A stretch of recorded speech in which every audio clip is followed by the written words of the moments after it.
Longest Take podcast.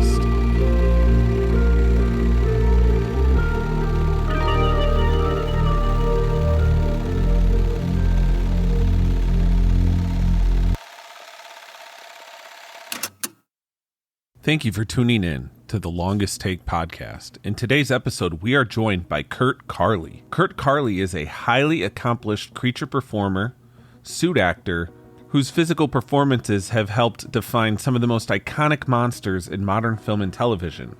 You may have seen him in Roland Emmerich's Godzilla in 1998, or a Lycan in the Underworld series. And fresh off an appearance at G-Fest, the Godzilla convention taking place in Rosemont, Illinois, 2025, please be on the lookout for any upcoming projects that Kurt will be a part of. Please welcome Kurt to today's episode. Perfect. Let's get into it. So, first things first, what are your top 5 favorite movies? A French film called The Intouchables that came out about 12 years ago. Omar Sy, right? Very good. Yeah, and very good. The gentleman in the wheelchair. Yes, brilliant movie. Yeah. Sorry. That's okay. I like All That Jazz with Roy Scheider. Of course, Star Wars, Star Trek II: The Wrath of Khan. But then I also like Casablanca. And I think that's 4. And an odd one, Superman 2 with Christopher Reeve. Is that the Donner cut or original? I guess it would be the original cut that I saw in the theater back in 82 or whatever when it came out. Yeah. Awesome. And with The Intouchables, really quick, that's the score, the musical composition to that movie. I still listen the piano. I forgot what the name of the piece is, but it's beautiful. I listen often, actually. Yes I agree. Roy Scheider is amazing. I recently got the 4K of Sorcerer from the Criterion Collection. Okay. And I don't know if you would have seen it, but in the 50s there was this movie called Wages of Fear, or Wage of Fear, where it was a couple of guys trying to transport nitroglycerin, a really rough, like, South American jungle. Sorcerer is a remake of that by William Friedkin. Roy Scheider's I've heard of this movie, yes, and I've heard it's very good. Yeah, if you're a fan of Roy Scheider, I would say check it out, because they filmed on location in the Amazon, and you could probably find a bunch of videos that talk about just the production hell that took place. And really, when anyone makes a movie in the Amazon, there's stories about it, because it's insane. A lot of times, just making a movie on location anywhere is but that would be just multiplied in miserableness. Yes. Right. So I know you've talked about it previously, but what was your introduction to Godzilla 1998, and like what really drove you to take on the project? Well, I was living in New York City, and I was a waiter, and on a Monday morning when I woke up, if you would have told me on Thursday of this week, Kurt, you're going to be in Los Angeles meeting the producers of Independence Day to talk with them about being Godzilla for their new movie in their bungalow on the lot at 20th Century Fox, I would have said, well, how's that supposed to happen? And several hours later, I got a phone call from the casting director saying that they were interested in talking to me about it. And it took, so when I heard that it was Godzilla, something inside me just said, well, you got to definitely go explore this. So it took a lot of cajoling on my part, because they realized I was in New York and they wanted someone local. So after some cajoling on my part, I, on a Tuesday, The next day, Tuesday, they said, okay, you have a meeting at like 4:00 in the afternoon at Bungalow, whatever, on the lot of 20th Century Fox. So that's the Reader's Digest version of how that happened. Awesome. And I imagine that must be exciting, considering, like you said, Independence Day had recently come out, correct? By the time that they started production on Godzilla? Oh, yeah. Independence Day came out in the summer of 96, and I got called about Godzilla in November of 96. So it was at that point, I think it still is the biggest box office hit of that year. And so, yeah, I had seen Independence Day in the theater that summer, and getting out of the heat of New York City. So yeah, the movie came out. And then a few months later, I was meeting the producers and the director of the movie to maybe work on their next film. Nice. And like, how did that meeting go? Was it just something super formal? They just were all sitting in a conference room and they were like, look, we want you to do this and this and this, or kind of like, what was the environment of it? Well, I remember I went in and I got to the studio and I told to park my rent-a-car here, and I think they gave me a little map of like where to go. And I went to the bungalow and I went inside, and there was a woman there who was like the assistant, and there was several guys there sitting around in chairs, and so you're waiting for your chance to go in. And so it was my turn, and I knew I just wanted to stay in that room as long as I could.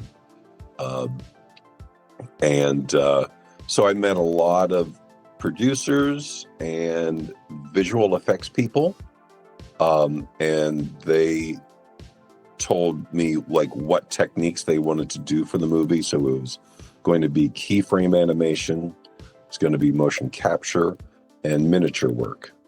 And so and I could ask, and so I asked a lot of questions, and so it was there was no me getting up and moving around like Godzilla or anything. It was just like my background, like what have I done? And so I told them that I was in, the biggest thing I'd done to that point was Little Shop of Horrors. I was the plant manipulator in the show in New York.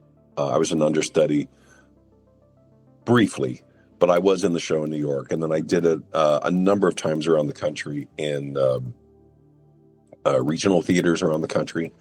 And so I had a lot of puppetry experience, and so I leaned on that at the interview, and then there was after a while they said okay, they decided they wanted to see me again, and so they gave me a VHS tape of Reptile Movement, and they said the next time we see you, we would like you to come in and do your best Godzilla. Now, granted, they didn't show you what the new Godzilla looked like. They said, we can't show you yet, but all we will say is don't think of the traditional Godzilla. You have to think of something different. We're not going to tell you what it is, but you come in and do what you think your best Godzilla is. And so about a week or so later, I got called back in to come in and meet Roland, the director, and Patrick Tatopoulos, the creature designer, and even more people. So there's that. And what was your Godzilla that you acted for? Because they said to bring your best idea of it. Like, what was your idea? My attitude was I wasn't going to show them one Godzilla. I was going to show them multiple Godzillas. I remember I just thought, well, I'd seen Independence Day. I kind of know the tone of that film, and so that kind of colored my thinking a little bit. So I was, I said, I imagine Godzilla could be running down the street. And also this was like an audition where we were in a bigger room and there was some floor space. And I had to, I said, well, I imagine, since you won't tell me how big Godzilla is, I'm going to imagine this has the this creature has the potential to be very fast. And so I said, this is me running down the street and I'm knocking away helicopters that are coming at me, or fighter jets, or missiles coming at me. I remember, there's that kind of, Godzilla. I think I probably did a slower version of that, or, a more plodding, more traditional Godzilla. Not that, I don't mean to say it like that, but like more of the original Godzilla movie version of Godzilla.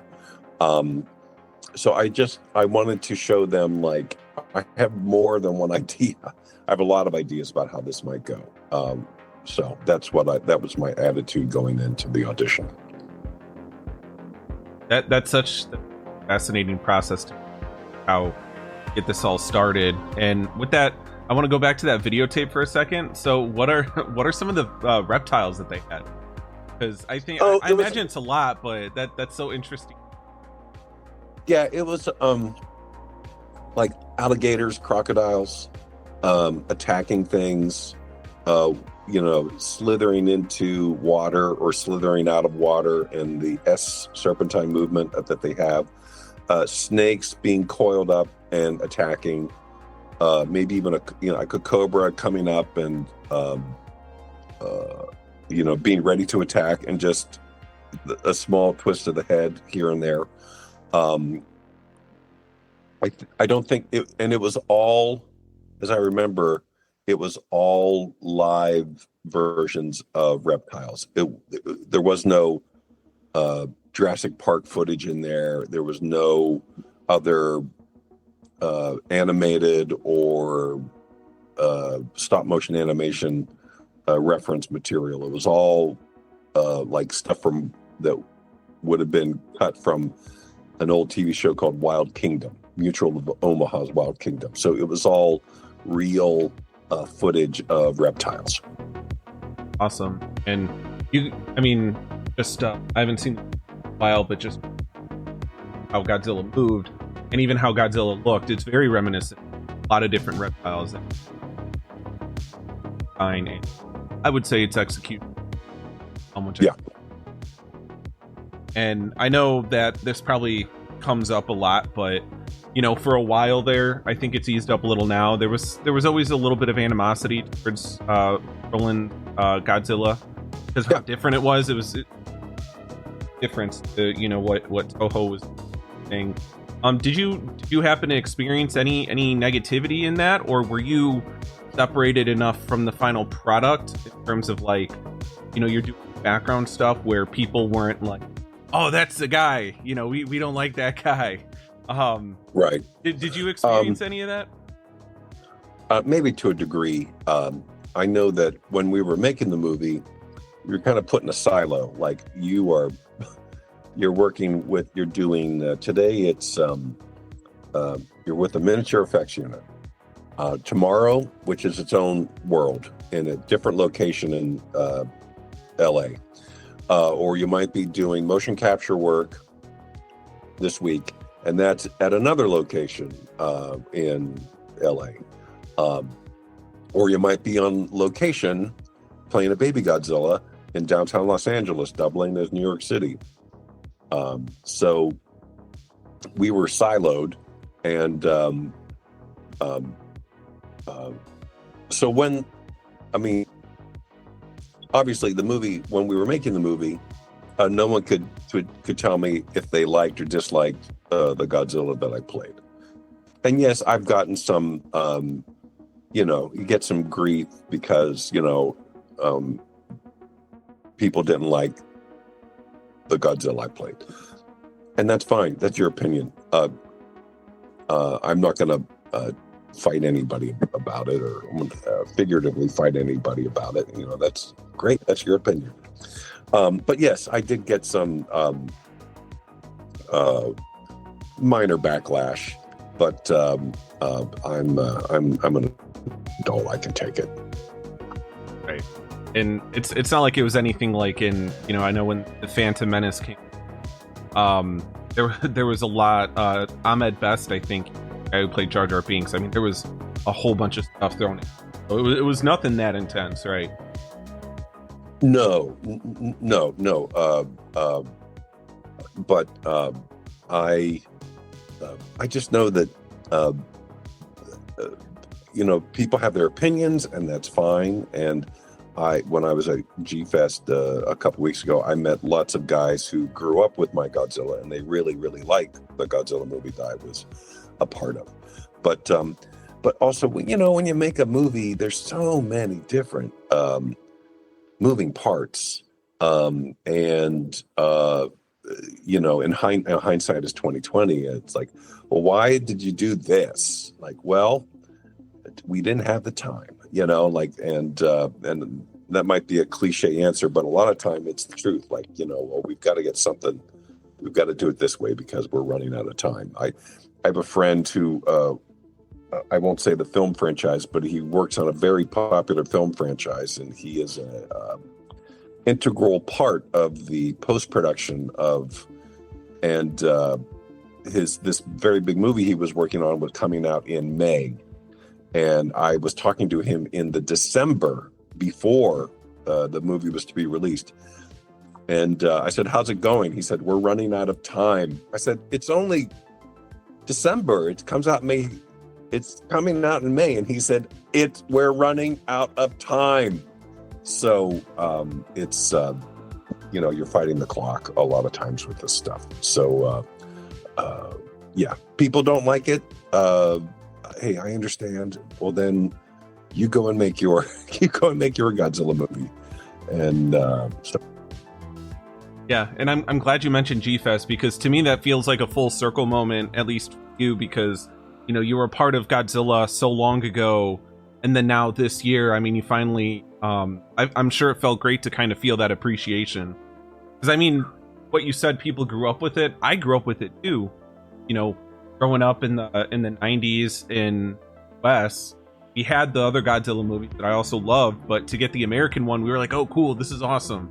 And yeah, being a big fan of Jurassic Park, kind of having the more dinosaur looking Godzilla, little kid me, I was like, oh hell yeah, let's go. So I think it's awesome to those fans get to finally see you be like, hey, I loved your movie, right. It's great.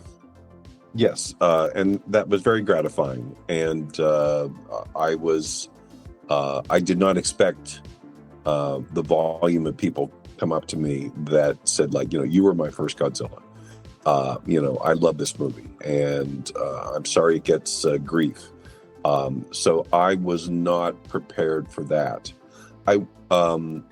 Everyone at G-Fest was wonderful. I didn't expect anyone to come up and tell me that they didn't like my Godzilla movie. Not one person did. Not one.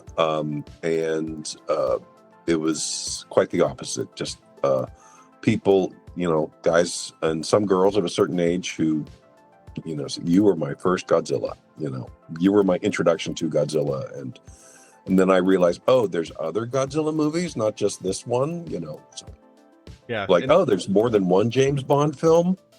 Right. And I think that just emphasizes your impact that you've actually had on the franchise, at least on this side of the ocean. Because I mean, yeah, that was the introduction to a lot of people. Godzilla.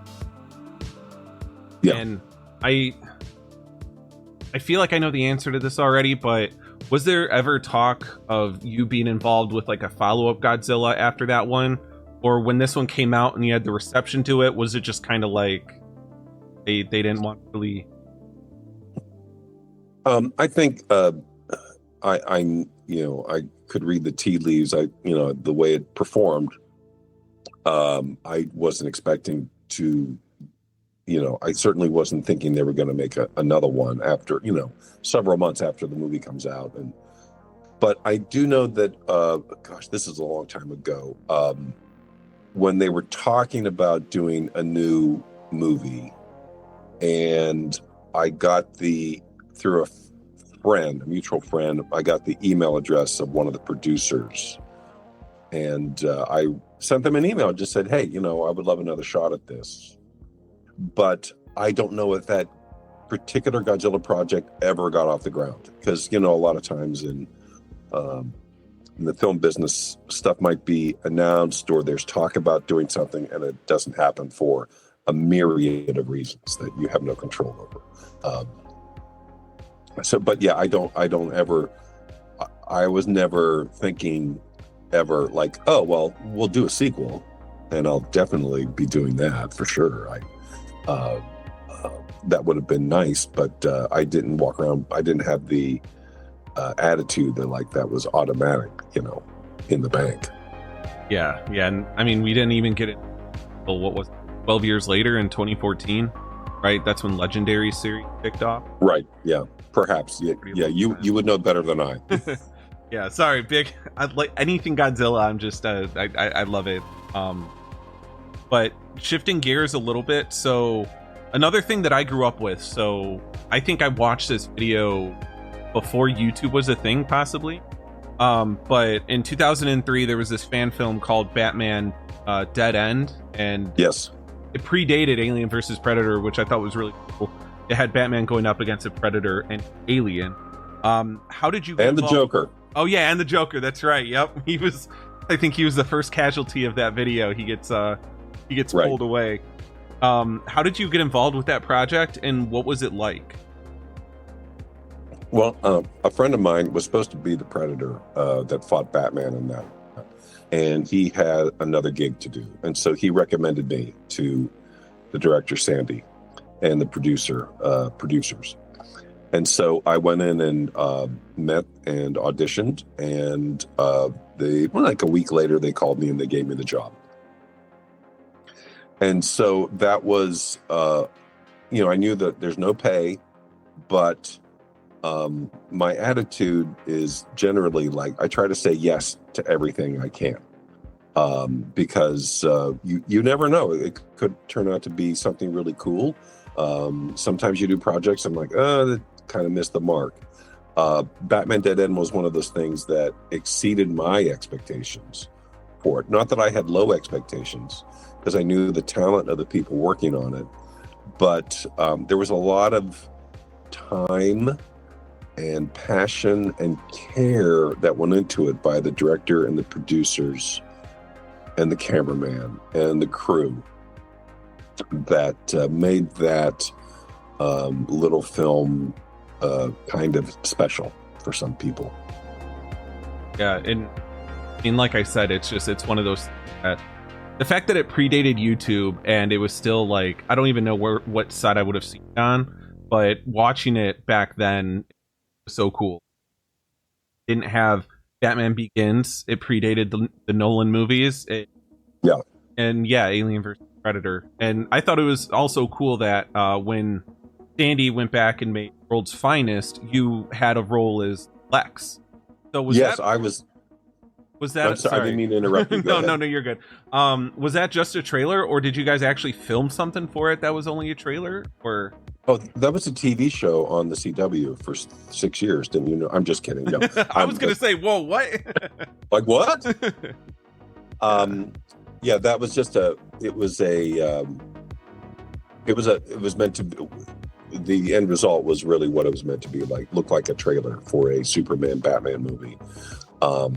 Because Sandy got a lot of good notice and a lot of attention for Batman Dead End, and and it's been a couple decades since we did it. I've only had one person tell me that they didn't like it, almost, and like, okay, like I'm that's your opinion, that's fine, but but there's still a lot of people who haven't seen it, when I go meet people at a convention or something, and I'll have pictures from Batman Dead End, and they're like, what's this? Well, it's a short film, Batman fights the Predator, Alien, and the Joker. I've never heard of it. I'm like, well, it's on YouTube, and let me write it down. Here, you can... I'm sorry, I forgot the question. I was talking too much. It was about just your experience on World's Finest. Oh, Lex Luthor. Thank you. Yeah, World's I was very happy that Sandy asked me to do something where my face was seen. And because certainly my face wasn't seen in Batman Dead End as the Predator.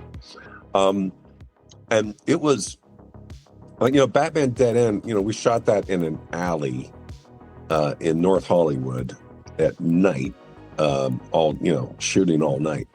And then we went downtown to shoot at a location that's pretty popular, been used in a lot of TV shows and stuff. It was like being on a multi-million-dollar movie. Like, where's all this crew that and wow, it's like a real movie. So that was a lot of fun, and we got a great-looking Superman, and Clark came back as Batman. I was playing Lex Luthor, and then we had a lovely Lois Lane. So that was a lot of fun. And, I'm sorry that we didn't get to do any more of that stuff. But because I think Sandy figuratively got his wrists slapped after Batman Dead End came out. Like Warner Brothers or 20th Century Fox was like, we know what you did. Don't do it again. And then he did it again. But with World's Finest. But that was, yeah. And I've worked on some other projects with Sandy over the years. But Batman Dead End, they were all great and fun to do. But Batman Dead End just, I had high expectations and it exceeded my expectations. Absolutely. And that one, I loved that one too. I mean, I liked Minus a lot too, but like Batman Dead End was just so cool. Being a fan of all those franchises.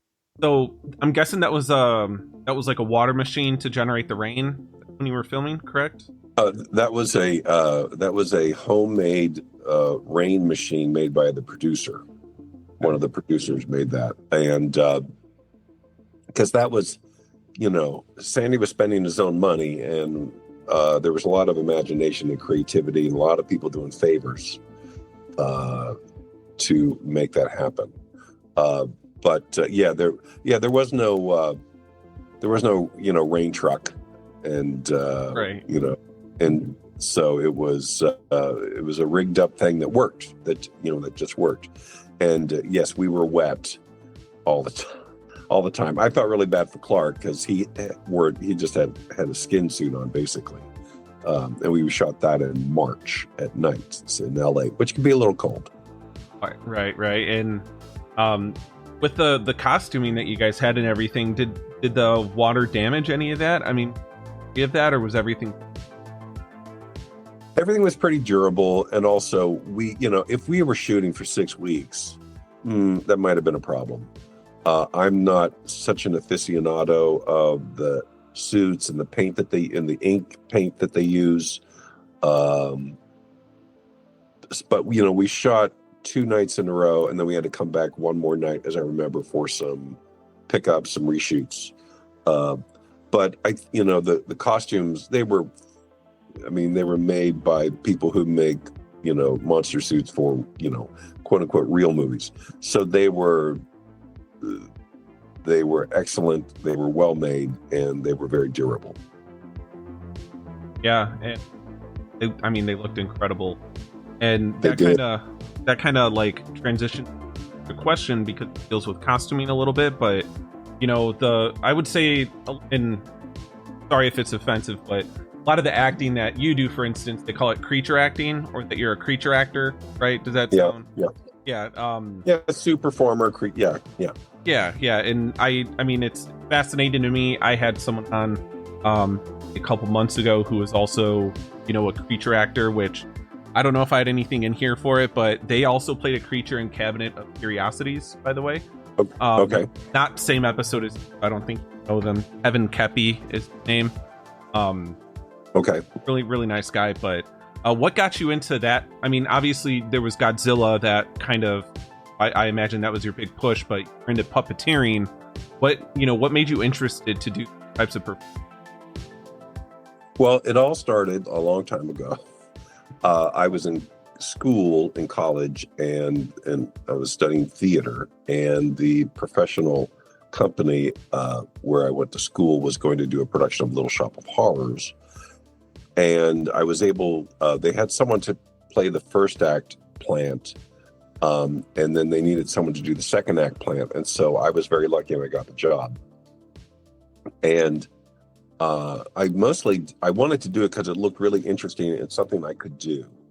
And also they were paying, drum roll please, $300 to do the job. I mean, for everything, for performance. Oh, wow.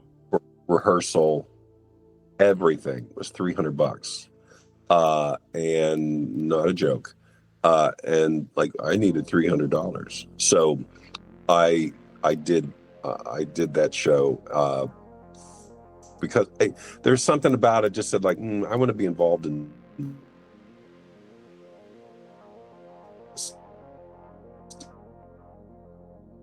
there's a lot of good pens, and the money was like, okay, it's, like, okay, I'm not digging a ditch, as I like to say. But I was good enough at it that the gentleman who made the plant for the show that I did in school recommended me. They knew the guy, Martin P. Robinson, who created the plant for the original off-Broadway show, Little Shop of Horrors. They said, hey, if you ever need somebody, in the future, you should look at this guy. And so a few months later, I got a phone call to go to New York and audition. So, and I did, and I was very, very lucky, very glad that those gentlemen recommended me and that Marty offered me a job in the show. And then from there, you got Godzilla, and then started to idea these actors or suited up people. That was yeah. I know a big piece of that is, sometimes it's just a suit you could put on, but other times, as there's prosthetics and makeup, which could sometimes be overwhelming and take a long time to put on too. What is your philosophy that helps you get through those hours that you could be in a makeup chair? I'm not digging a ditch right now. I'm just sitting here trying to relax while someone's putting makeup on me. Literally, I think about that a lot. Like, I am not digging a ditch. I'm not doing some kind of manual labor. Not that there's anything wrong with manual labor. That's not where I'm going. But I like to think that I have a pretty good perspective on what I do. And I'm going to tell you what I think is a funny story from Lethal Weapon 4. And it involves Mel Gibson. And he meant it in a funny way. And I took it in a funny way when he said it, but we were shooting a scene in Lethal Weapon 4 where there's a shark at the beginning of the movie that they catch and they put on the back of a boat. And my puppeteer of the shark, it was his job to be hidden under the deck of the boat. And he was manipulating the shark from underneath the deck of the boat. So Doug is hidden underneath the deck of the boat, and the shark is laying on the deck, and the actors show up, and they have no idea that there's Doug underneath there. And so they shoot the scene, and Doug is manipulating the shark and making it flail back and forth. And I think they wanted to change the lens or something, and so that was going to take a while. They had to reload film, and so they gave Doug a moment to come out. So they pick the shark up and they pick the deck up, and there's Doug underneath there. And Mel Gibson goes, "Oh my, that job," meaning Doug's job, "that's worse than turd wrangler." And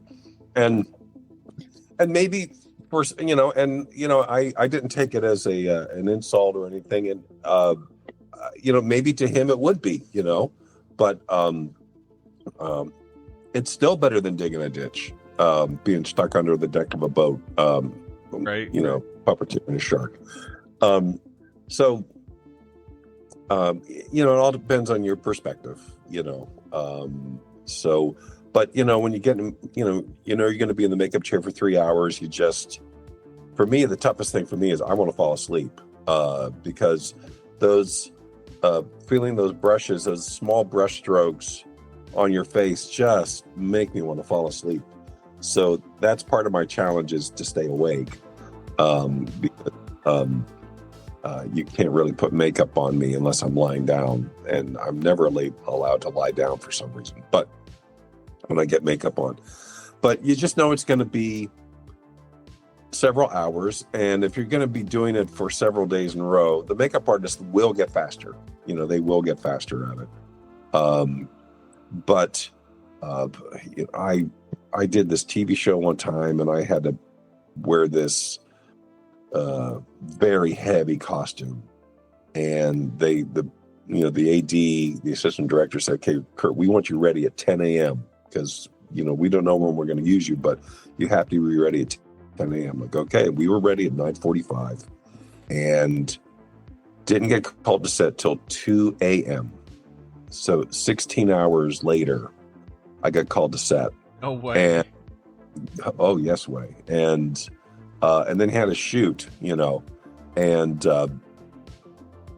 like, that's like, oh boy, this really stinks. Like, after like 8 hours, like, I have to go to the bathroom, and your makeup artist, realizes that. So they work it out so you can go to the bathroom. Then they have to lock you back up they don't take the suit off. They work it out so that you can go to the bathroom and then put you back together. And then you have like another 8 hours of waiting before you get used. And that's just the nature of the beast. And that doesn't happen all the time, but that's like my landmark. Like, okay, I've waited 16 hours to shoot in a very heavy, very uncomfortable costume with prosthetic makeup. So that's probably not going to happen again for a long, long time. 16 hours.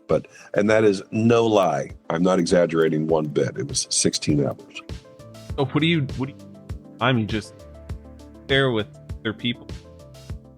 Yeah, well, you sit there, and there's television. You might, the radio might be on, or sometimes, like, if you've got weird, I think I had weird hands in that thing, so you couldn't really read a book, and you may not bring a book because you're told, like, you're first up tomorrow morning. You are first up, and then the schedule goes kablooey, and then you're up 16 hours later.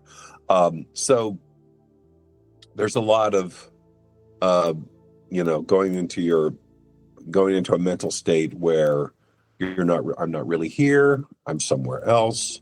I'm not wearing this heavy costume.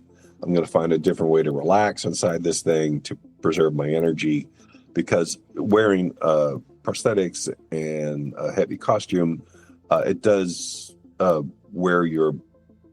can wear you out a little bit. It does consume some energy. It's like if you put your hand above your head and, like, okay, what's the big deal? Well, okay, do that for 6 hours. Just hold your hand up straight for 6 hours, and you can't support it. You can't lean against the wall. You use your other hand to hold up. Just hold that up for 6 hours.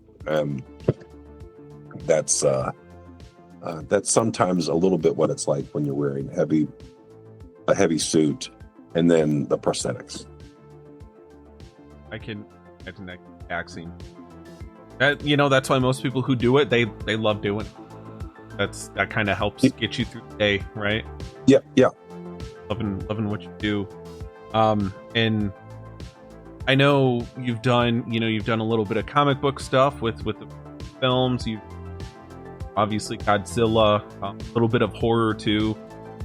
Is there any particular genre or type of movie that at this point you're like, I really want to do that one day? I'd like to do more funny stuff. I was an actor in a movie, came out, I don't know, 10, 12 years ago, called A Haunted House 2 with Marlon Wayans. Yeah. And that was just me being an actor. But sometimes you want to, there's scenes you're doing where you can be funny even though you don't have any dialogue, You just have body movement. I about 10 years ago, I did a show called Comedy Bang Bang. And I played a alien on the show and got to do a couple funny, that I thought was kind of funny bits. Because, normally it's like, well, it's going to be 3 a.m. and it's going to be dimly lit and you're going to be chasing someone or attacking someone or killing someone. And so it was a pleasure to be, we're fully lit, see the whole costume, and I'm going to get to do a little funny physical bit with the actors in the on the show. That's always fun. Yeah, doing comedy. And then would you rather do comedy as like a creature or be able to show more of your face? I like to show more of my face, and but being able to do something funny underneath all that foam latex would be gratifying also. Yeah, I think that there's a lot of levity in that too. It's so it contrasts so much of what you're used to. That you got to chase people, you got to kill this person, whatever. So comedy, I think that I'll be looking out for some more comedies of you in the future. Then, hopefully you could will that into existence or something. Right. Yeah. I just remember I haven't seen many episodes of Buffy the Vampire Slayer, the TV show, but I saw an episode where there was a guy in heavy prosthetic makeup, and he was just a great actor, great character actor doing his part. He would have been great without the makeup, but it just made it, there was an extra spin on the ball when he had this really heavy prosthetic makeup on, and the way he acted through it really brought something to the show. Yeah, and that was what, the early 2000s, 90s? I don't remember the window. Yeah. In Buffy. That was a while ago. Yeah. And then speaking of TV, I mean, you've got a pretty extensive IMDb page. Have you had much experience with recurring roles on TV, or has it been mostly kind of like Cabinet of Curiosities, for instance? It's a one shot, it's a collection of it's anthology. Yeah, most of the stuff I've done is you're doing one thing and that's it. When I was on, there was a TV show that ran for a couple of seasons called Special Unit 2 on the old UPN network. And I played several different creatures on that show. So, one week you're a creature made out of human fat. Next week you're a merman character. Next episode you're a dragon, which was great. So that's always variety is fun and cool. But I know that I've been up for a show that we were going to get picked up, but it didn't. But I would have enjoyed playing a character, a regular character every week on this show, being one of the main characters, playing a giant robot, for example. But it didn't get picked up. And I can't say the name of the show, but I work on a show now that's been on for many years. And I do a quote unquote guest shot every year on the show. And, but because of the NDA, I am very unclear if I'm allowed to talk about it. So I'm going to leave it mystery, but I play a character on a long running show. But I don't think I'm allowed to talk about it. So you've been playing this character, you're saying? Or you just... I've for the last 10 years. Oh, wow. Yeah. And I just got I play a character for the Jack Link's Beef Jerky Company.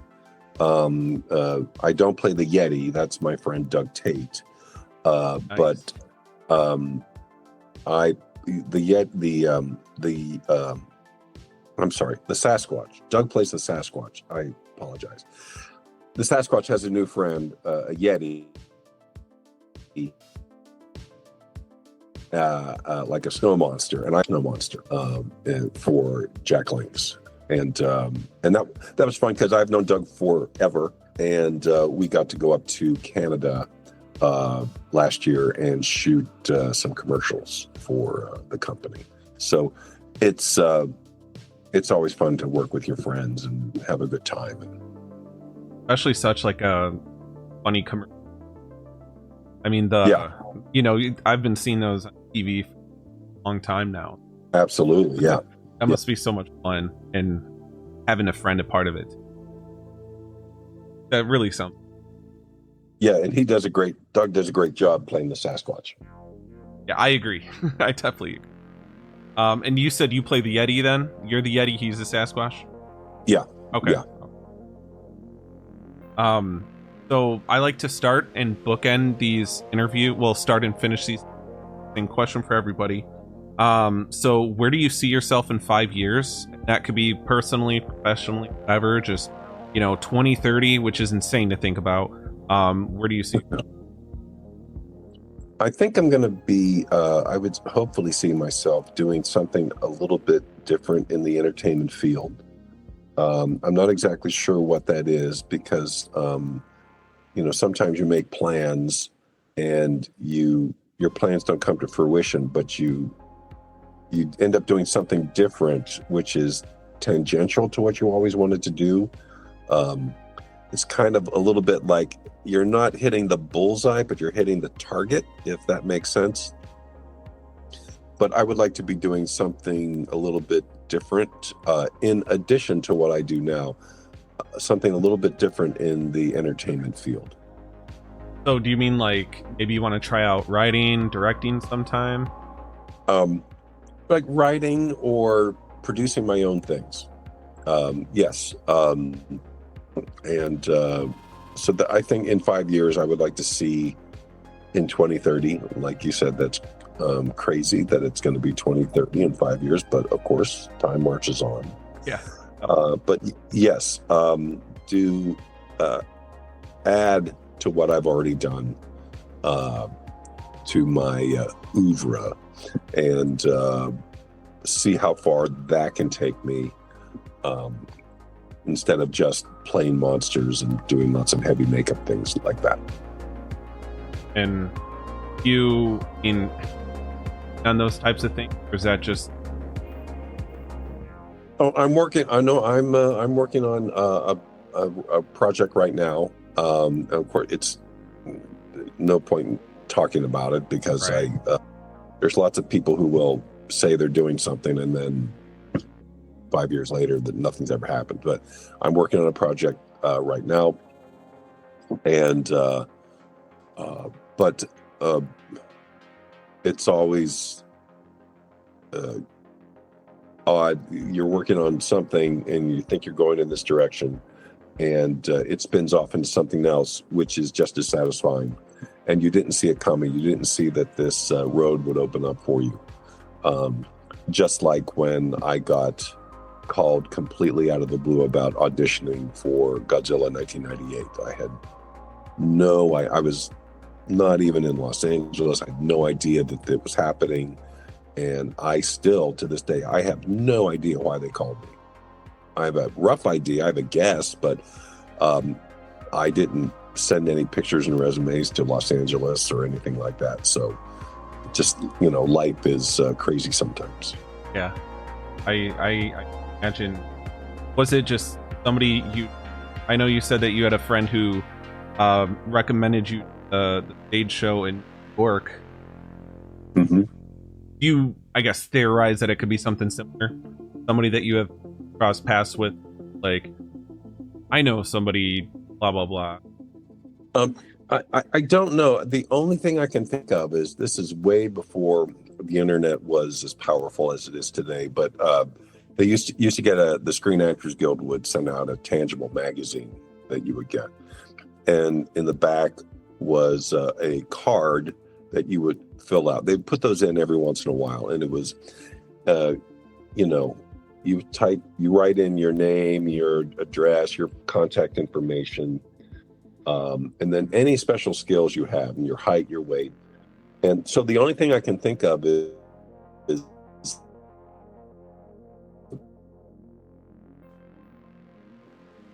I wrote in a skill because I'd done Little Shop a lot. And I know that when the casting agent called me, one of the first questions she asked me was, "Are you 6'3"?" And I said, "Yes." And she said, "Don't lie to me, because if you're not 6'3", we will not work with you." And I said, "I promise you, I am 6'3". And then later on in the conversation, again, I think she came back and said, "For real, are you 6'3"? And I'm like, "Yes." So that's the only thing I can think of is the casting people were at a loss about, okay, we've got to find someone 6'3" with these kind of skills.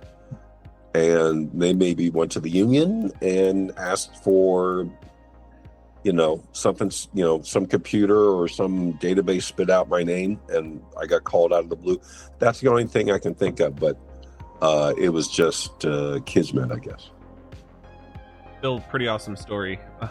Yes. That, yeah, one thing leads to another, and then like now here you are a couple decades later, and you're at G-Fest with, like I said, very cool. Yes. Awesome. So at the end of the show here, I'm going to give you the floor again, and if there's anything currently going on that you might want to plug, any social media handles, websites, all that fun stuff, people could find you, all that, just give me what you got.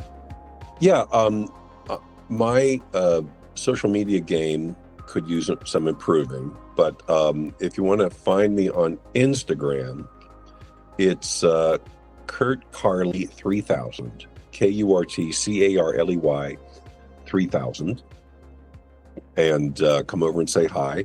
I think I posted one picture, but it's one of my favorite pictures of me from Godzilla in 1998. And my website is kurtcarley.com. I have that if anybody wants to check out my demo reels on there. Usually that's for professionals in the business. If they want to think about hiring me, they can go out and check out my stuff. And there's all my contact info, my personal info, and my agent's info. And of course, I have... I had work on this show, and I should be working on it in the next month or so, that I can't talk about because I'm not sure what the non-disclosure agreement covers, and I don't want to get in trouble. So, understandable. So I'm working on a show, and I can't tell you about it, but I really do it, and I've been doing it for the last 10 years. But that would be all my upcoming stuff that I can and can't talk about. Awesome. Yeah. Well, Thank you again for joining me today. It was really a great time talking with you. Like I said, grew up on quite a few of the things you worked on. Obviously Godzilla 8. Thanks again, man. Great talking with you. Thank you. It was a pleasure talking with you. I wish we had more time, but I had a great time, and I hope everybody enjoys the podcast. Thank you so much, man. Have a great day.